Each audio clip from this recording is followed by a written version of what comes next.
Sénégal daanaka li muy am ci ressource naturelle am du dara yàgg nañ ko wax fii ba saa ko waxee ñu jóg wax mais li ñu négocier ak ni ñu ko négocier te léeg-léeg da nga naan naka lañ ko négocier am na benn député boo xam ne defe naa ci ñu daw tey la bokk di ma ñëw commission nag Marie Angélique ndax su dee su ma ñëwee plénière ñu daw dama ragal su ma ñëwee commission liggéey du fa am waaye député boobu di jaay valeur lu nekk mu wax ko te moom 2017 moom moo signé woon benn ci session yi nga xam ne suñu gaz bi diggante Cosmos ak BP moom moo ko signé te deful les due diligence yi mu waroon def bokk nañu ci tay ñi nga xam ne ñoo tayle tey suñu pétrole suñu gaz suñu jógee taxaw naan dañuy wax mais Sénégal moo demee noonu te li ma wax nii yàgg nañ koo confronté waroon na ñëw fii ñu débat ci wala mun nañ ci débat feneen fudul foofu mais ressources naturelles niñ ko gérer ak niñ ko yàqee niñ ko signé ci ay anam yoo xam ne baaxul ci réew mi moo tax fi mu ne dañu war a nekk ci dabu ndax réew bu am li Sénégal am yépp bu dee gérer nañ ko niñ ko war a gérer damay faral di wax ni Afrique moo waroon doon parmi les bailleurs du monde gis nga réewu golfe bi tey dañoo bokk ci les bailleurs du monde est-ce que xam ngeen ni am na réew yoo xam ne amuñu bor wala dañuy obligé fabriquer leur dette pour des raisons strictement économiques mais omble nañu ndax lan parce que dañoo fexe ba am fulla gu doy ba li leen yàlla wërsëgale ñu téye ko mais Afrique la ngay gis ñu ne am nga ressource naturelle xoolal lu mel ni phosphate bi te ñun amuñu ci dara ñu ngi koy exploiter fii phosphate bi day régler problème bi yu bëri y compris le problème de l'agriculture parce que ministre mi ngi wax naan di ngeen gis su ngeen musul gis ay bateau engrais yu jógee fële mais ñun waruñu woon andi bateau engrais fii suñu gérer woon ni ñu gérer suñu phosphate bi loolu bokk na ci piliers yoo xam ne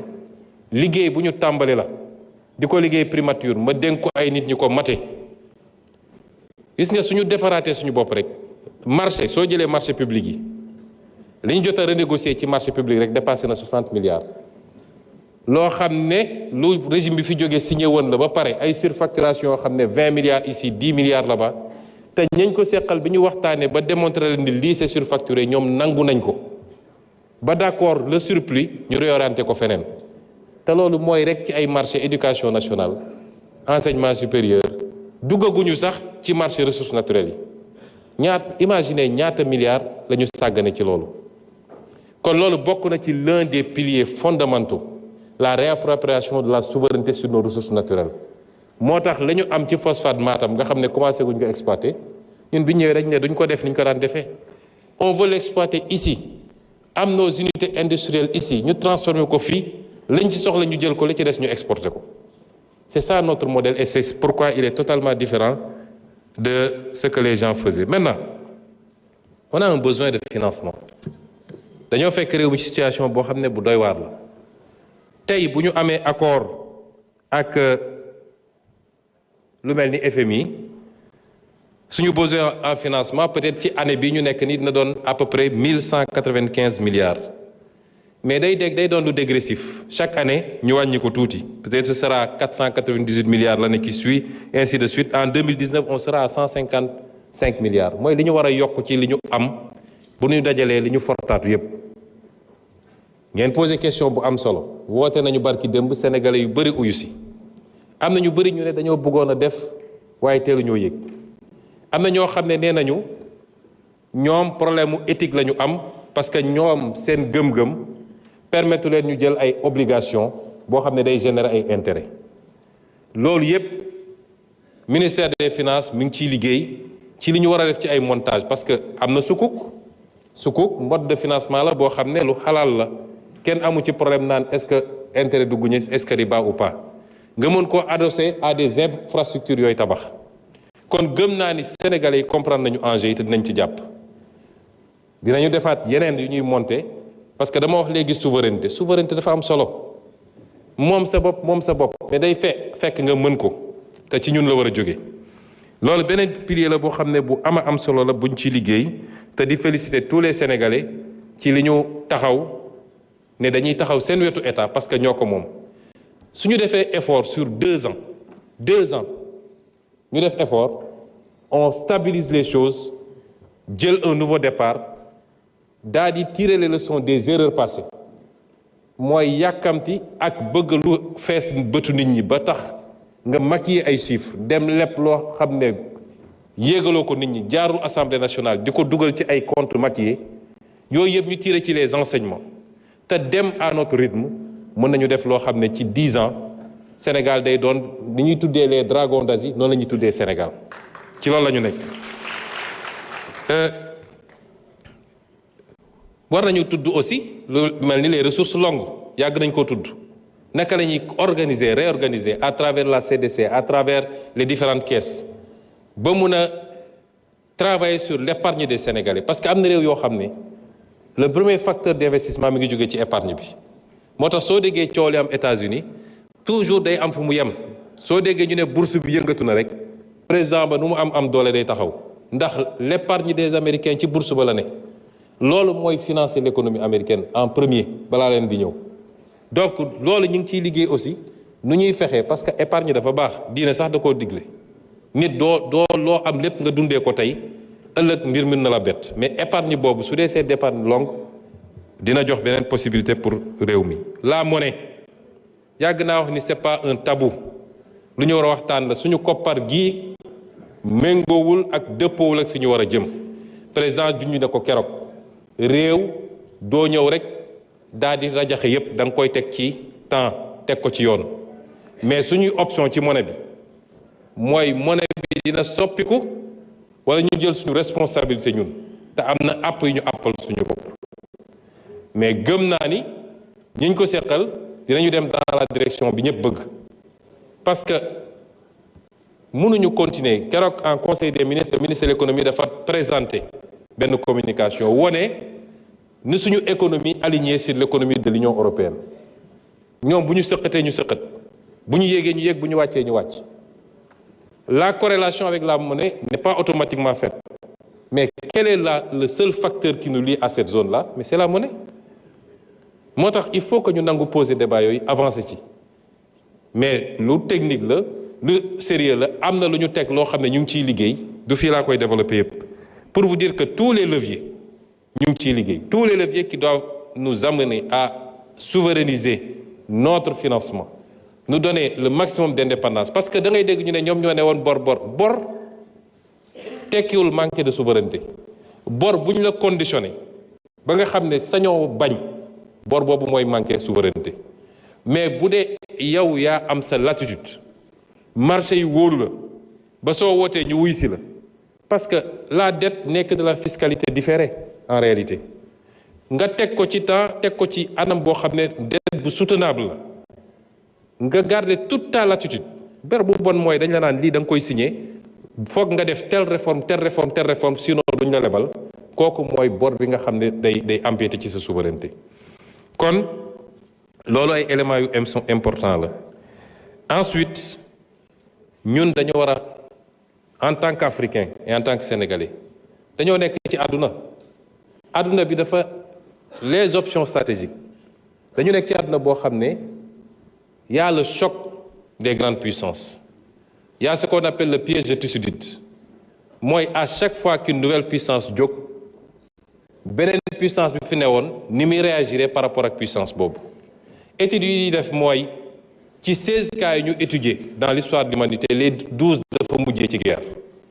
fi mu ne nii amagul te ñu ngi ñaan yàlla bu mu am waaye guerre économique déclenchée na ñun les petits pays comme le Sénégal ban stratégie dañoo war a am pour capter les dividendes de cette guerre économique qui se déclenche parce que am nañu toutes les options et tout le potentiel qu'il faut l'Afrique doit être le prochain moteur de l'économie mondiale pendant ces 30 ans ça a été la Chine gis nañu essoufflement Afrique suñu régler problème mu évidemment la stabilité dans les pays la sécurité l'instabilité politique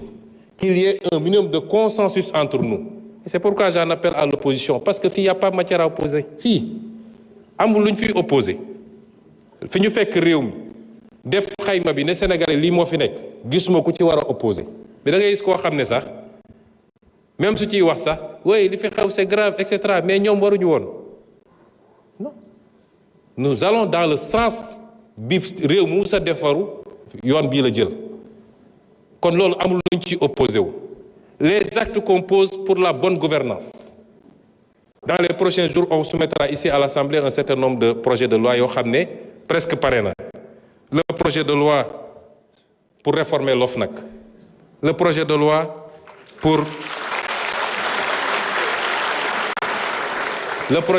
pour les lanceurs d'alerte, le projet de loi pour l'accès à l'information. Parce que citoyen bu nekk war na mun a am accès à l'information. Qu'est-ce que le Premier ministre fait? Qu'est-ce que tel ministre fait? Qu'est-ce que tel directeur général fait? Le projet de loi pour la déclaration de patrimoine ñu généraliser ko ba képp ku yor responsabilité publique ñu xam lan nga yor. Mais loolu est-ce que am na matière à opposition? Les options yu ñu jël stratégiquement pour jëlaat suñu souveraineté économique est-ce que am na matière à opposition? Kon ñu bàyyi fi loolu yépp bëgg a entraîner le pays dans des débats de personnes. À une certaine opposition, je dis que la haine ne peut pas être un moteur politique. Surtout la haine dirigée contre une personne qui vous a rien fait. Je les rassure, c'est pas les attaques personnelles. maa ngi sant yàlla, je suis politiquement indestructible. ma wax leen ko léegi. Parce que li ma ne yàllaa ko def saa yu ko soobee moom moo ko fiy dindi mais du nit. Du nit. ku fiy wax di tëb bu ñu génnoon léegi taxaw ci de bedd bi ku ñëw romb la ku ñëw taxaw nuyoo man maa ngi ciy sant yàlla mais ñun réew mi moo ñu soxal moo tax si on a une opposition républicaine elle n'a qu'à s'opposer de manière républicaine nañu ñëw wax ci mbay mi nañu wax ci càmm gi nañu wax ci ressources naturelles yi nañu wax ci les programmes et les objectifs. Sur ce terrain nous sommes ouverts au dialogue. Nous sommes ouverts au débat contradictoire comme je le fais ici à l'Assemblée. Mais ñu bëgg a bàyyi foofu yépp entraîner le pays vers des dérives verbales, vers des règlements de compte personnels, les dossiers judiciaires. Amul kenn koo xam ne dañ laa togal parce que non dem nañu ba ne pourquoi dans une campagne électorale il a dit. Mais la justice ne fonctionne pas par rapport à ça. Un juge, on lui amène un dossier avec des faits, avec des preuves. Kan moo ci waxoon kan moo ci waxuloon, c'est pas important. Est-ce que li mu yor dossier la wala du dossier? Li ci des c'est le débat public, le débat politique. Le débat politique, il est ce qu'il est. Li ci des pour compléter toujours, madame, mooy ci contexte bi, j'ai parlé tout à l'heure du pays du Sud ak fi réew mi fi àdduna bi tollu. Un nouveau pouvoir est arrivé dans l'une des grandes puissances nee na dafa bëgg a mettre un terme à la globalisation daal di teg ay taxam teg yeneen pays ñoom it réagir ñu nekk ci contexte boo xam ne les gens vont être poussés vers le repli mais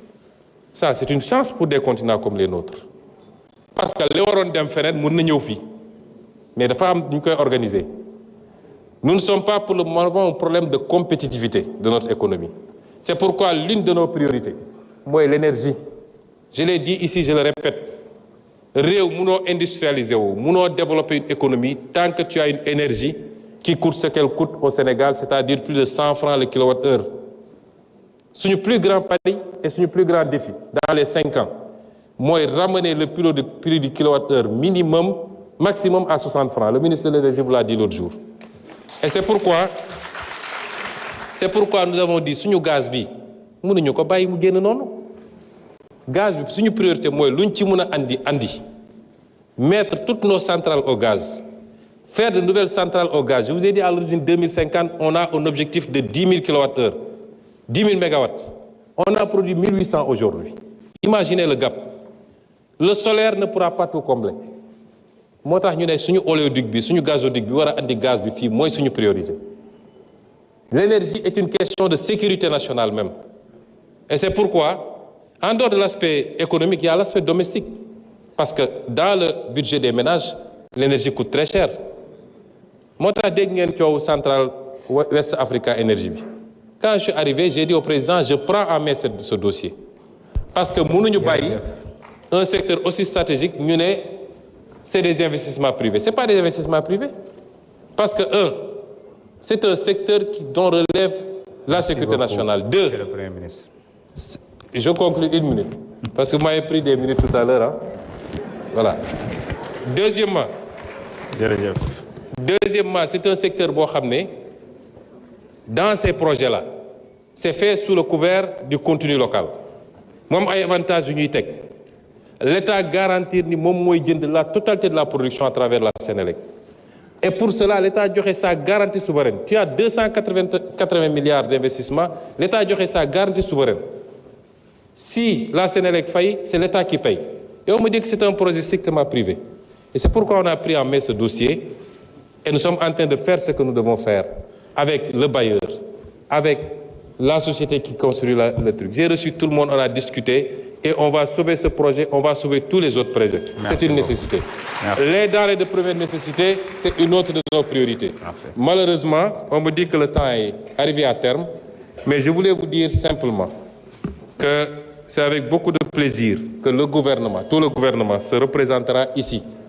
Et nous espérons que ceux qui écument les plateaux pour dire n'importe quoi oseront venir ñu débat fii parce que fii la débat bi ñun xastewuñu xuloowuñu la guérilla parlementaire existe partout nit noo dikkee rek ñu tontoo la noonu asalaamaaleykum. Merci beaucoup. C'est bon, je suis là. mbokk yi yegg nañ ci njeexitalu jotaay bi balaa ñuy yëkkati jotaay bi rek ma bëggoon ci turu Assemblée nationale ñu yeesalaat suñu njaal jëmale ko ci communauté Layène waaye jëmale ko aussi ci mbooleem ñi ŋànk justice bi ci demuk Mamadou Badia Camara waaye tamit ñi yore wàllum culture ci demuk